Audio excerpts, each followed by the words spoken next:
First video मैंने आपको सिखाया था कि एंगल्स कितने प्रकार के होते हैं, तो मैंने उसमें आपको मेन 6 काइंड्स बताए थे। लेकिन उससे अदर कुछ एंगल्स होते हैं जिनके बारे में आपको यहाँ पर नॉलेज दे रहा हूँ। इनकी नॉलेज इस चैप्टर को सोल्व करने में हमारी बहुत ही हेल्प करेगी। नेक्स्ट हमारे कुछ समाधान एंगल्स, तो उनमें सबसे पहले आता है हमारा कम्प्लीमेंट्री एंगल्स।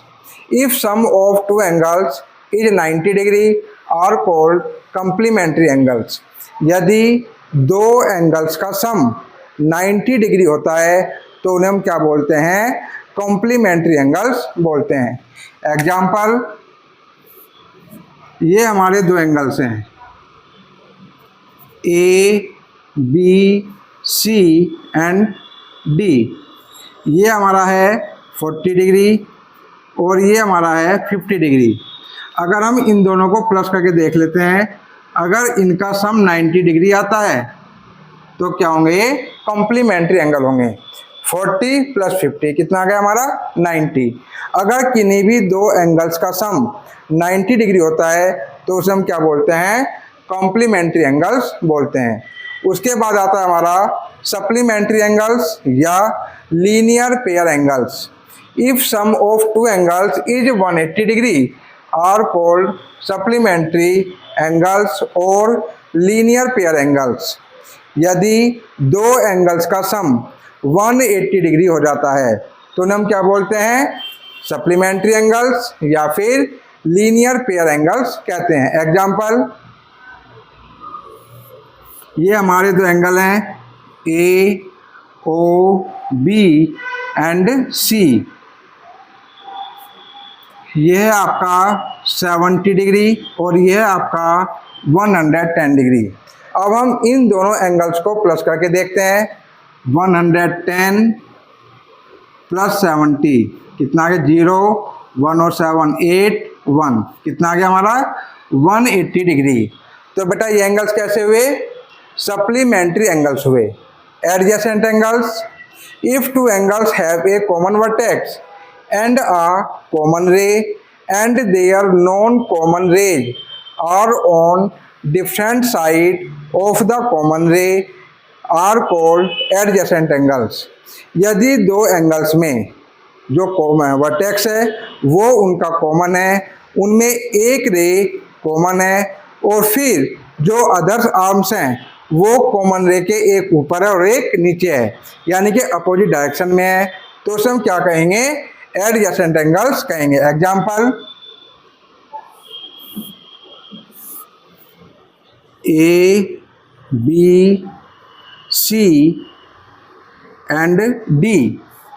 अब इनमें हमारा जो कॉमन वर्टेक्स है वो क्या है? बी है। और जो बी सी है ये हमारी कॉमन रे हैं और जो उसकी नॉन कॉमन रेज है वो डिफरेंट साइड्स में है। एक ऊपर की तरफ है और एक साइड नीचे की तरफ है, तो हम इन्हें क्या कहेंगे? एडजेसेंट एंगल्स कहेंगे। इनमें वर्टेक्स क्या होगा? कॉमन होगा। अगर हम इस एंगल का नाम देंगे, इसको लेंगे हम एंगल सी बी डी। इस एंगल का नाम क्या होगा? सी बी ए। तो आप देख रहे हैं कि जो बी है वो दोनों में है। इट मीन्स कि जो बी है वो क्या हो गया? आपका वर्टेक्स हो गया। सी बी दोनों में है, ये आपकी कॉमन रे हो गई। बी डी और बी ए ये इनकी नॉन कॉमन रेज हैं जो कॉमन रे के अपोजिट डायरेक्शंस में है। इसके बाद आता है vertically opposite angles. If two lines intersect each other at a point they make two pairs of vertical opposite angles and vertical opposite angles are always equal. यदि दो लाइंस एक दूसरे को किसी भी एक पॉइंट पर क्या करती हैं? इंटरसेक्ट करती हैं, तो वो टू पेयर्स बनाते हैं वर्टिकल अपोजिट एंगल्स के, और वर्टिकल अपोजिट एंगल्स हमेशा इक्वल होते हैं, बराबर होते हैं। Example,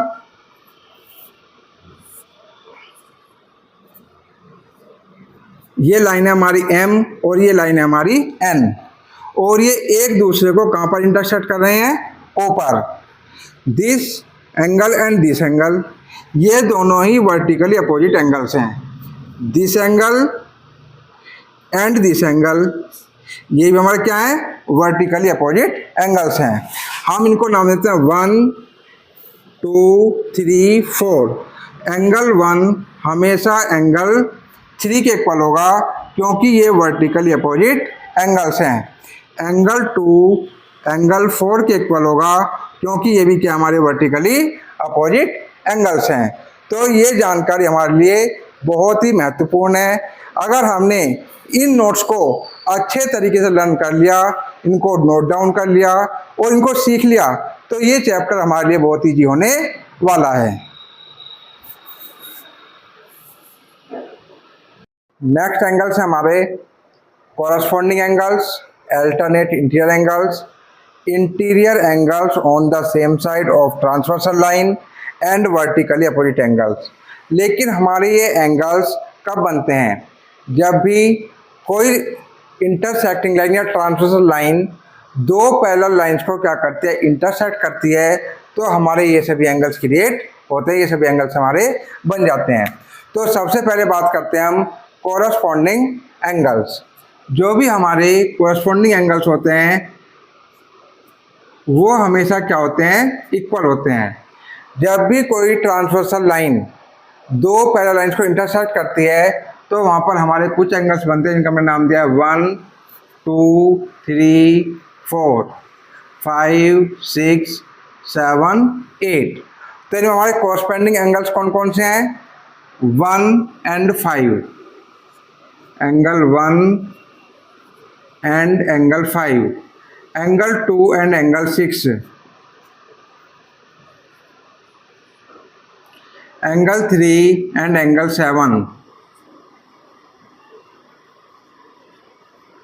angle 4 and angle 8।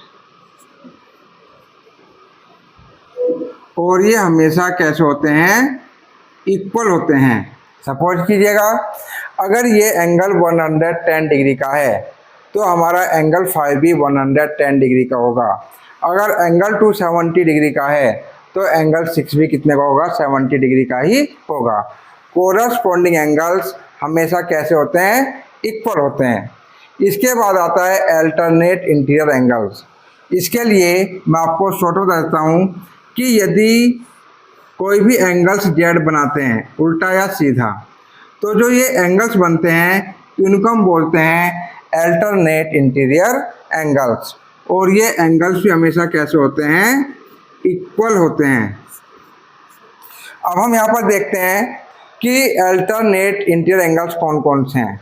अब यहाँ पर आप देख रहे हैं ये हमारा यहाँ पर जेड बन गया है, it means angle 4 and angle 6, angle 4 and angle 6।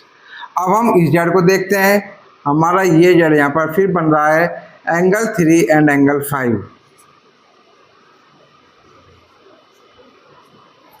तो ये हमारे कैसे एंगल्स हैं, अल्टरनेट इंटीरियर एंगल्स हैं और ये भी हमेशा कैसे होते हैं, इक्वल होते हैं। नेक्स्ट है interior angles on the same side of transversal line. Interior angles means अंदर के एंगल्स, सेम साइड जो एक ही साइड में हो ऑफ ट्रांसवर्सल लाइन, जो ट्रांसवर्सल लाइन है उसके एक ही तरफ हो। ये हमारी दोनों पैरेलल लाइन है और ये हमारी क्या है, ट्रांसवर्सल लाइन है। इंटीरियर मीन्स अंदर, तो अंदर की तरफ हमारे angle 4 and angle 5, angle 4 and angle 5, और दूसरी तरफ हमारे एंगल 3 एंड एंगल 6। और इनका सम हमेशा कितना होता है, 180 डिग्री होता है। कितना होता है, 180 डिग्री होता है। नेक्स्ट है vertically opposite angles, angle 1 and angle 3,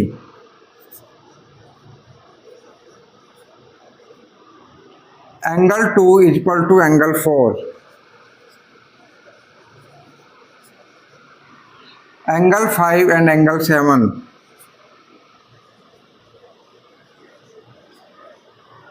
angle 6 and angle 8। ये हमारे कैसे हैं, वर्टिकली अपोजिट एंगल्स हैं और ये हमेशा कैसे होते हैं, इक्वल होते हैं।